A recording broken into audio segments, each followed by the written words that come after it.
حسيت في يوم إنك بتصارع الدنيا لوحدك، إنك بتحاول تفهم وتلاقي معنى وترتب في وسط الزحمة اللي إحنا فيها دي. الكتاب اللي هنتكلم عليه النهاردة مش سهل، لكنه بيحاول يساعدنا نعيش حياة فيها معنى ومسؤولية وقوة. تعالوا نغوص في كتاب 12 Rules of Life، 12 قاعدة لحياة أعمق وأهدى وأقوى. القاعدة الأولى: قف منتصبا وكتفاك إلى الخلف. الثقة مش بس حالة نفسية، دي كمان وضعية جسد. لما بتقف مستقيم انت بتقول للدنيا انا مستعد لك. عارف الناس اللي بتمشي محنية وراسها لتحت عشان ما تلفتش النظر؟ هي بتبقى خايفة تتشاف، خايف الناس تحس انه موجود. بس يوم ما بيقرر يقف ويواجه ويرفع راسه هتحس انك موجود حتى لو كنت خايف. القاعدة التانية: عامل نفسك كما لو كنت مسؤولا عن مساعدتها. ليه بنحن على كله وبنقسى على نفسنا؟ طب لو كانت انت اللي بتجلدها طول النهار دي بنتك، هتعملها كده؟ عارفين ايه اللي غير طريقة تعاملي مع نفسي؟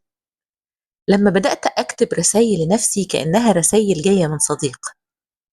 في اللحظة دي لقيت نفسي بحن عليها أكتر من العادي، ومن هنا بدأت أحن عليها أكتر من العادي.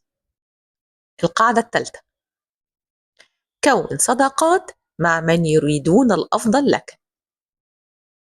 الناس اللي حواليك يا هيبنوك يا هيهدوك. الصداقة مش عدد، الصداقة مراية. صديقك مراية ليك، والمثل المصري بيقول الصاحب ساحب. أنا عن نفسي خسرت ناس كتير لما بدأت أحب نفسي أكتر، لما بدأت أكتشف أنا أستاهل إيه وما أستاهلش إيه. اللي بيمشي يمشي، يمكن أصلا من الأصل ما كانش يستحق يكون موجود. القاعدة رقم 4: قارن نفسك بمن كنت عليه أمس، لا بما أنت عليه اليوم. المقارنة سم بياكل فيك، خصوصا في عصر السوشيال ميديا. بس صدقني، تقدمك ولو 1% عن نفسك اللي كانت امبارح هو ده الانتصار الحقيقي. يمكن ساعات تلاقي نفسك بتغير من اللي بيحققوا أحلامهم، بس طب ما ده مؤشر يخليك تفكر إيه الخطوة الصغيرة اللي ممكن أخدها النهاردة عشان أحقق أحلامي أنا كمان زيهم. القاعدة رقم 5: لا تدع أطفالك يفعلون ما يجعلك تكرههم. الحب من غير حدود مفسدة. التربية القوية بتربي إنسان مش بيخاف من المواجهة. كلنا اتربينا في بيت فيه قوانين كتير. أنا عن نفسي كنت بتمرد، بس لما كبرت فهمت أهمية القوانين دي. يمكن لو كان عندي أولاد كنت عملت لهم قوانين أنا كمان، مختلفة شوية عن قوانين أهلي، بس كان هيبقى الهدف منها حمايتهم.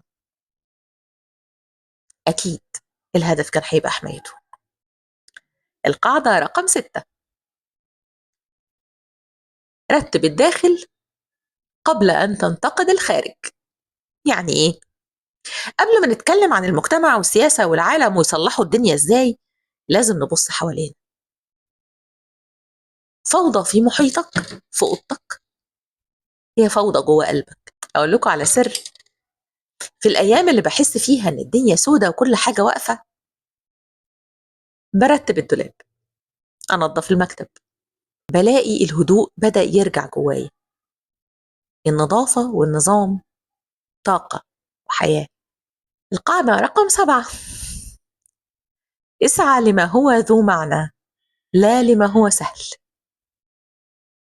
المعنى مش دايما مريح، لكنه الطريق الوحيد اللي هيخليك تصحى كل يوم وانت حاسس ان ليك هدف. اقول لكم على سر تاني: كل مرة هربت فيها من سكة متعبة رجعت لنقطة الصفر.